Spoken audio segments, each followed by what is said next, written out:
भारतीय संस्कृतीमध्ये नवरात्रोत्सवातील नवमीला शस्त्रपूजन करण्याच्या परंपरेला अनन्यसाधारण महत्त्व आहे। या परंपरेनुसार पोलीस दलामध्ये दसऱ्याला शस्त्रपूजन केलं जातं। धार्मिकतेच्या पलीकडे कर्तव्य निभावणाऱ्या पोलिसांच्या हातातील शस्त्रांचं महत्त्व ओळखणं, त्यांचा सन्मान करणं आणि योग्य वापराचं स्मरण करणं हा या शस्त्रपूजनाचा उद्देश आहे।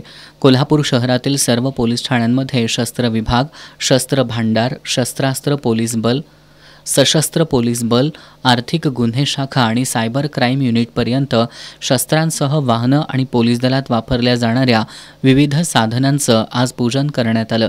यामध्ये बंदुकांपासून रायफलपर्यंत आणि दुर्बिणीपासून वायरलेस सेट आणि संगणकाचा समावेश होता।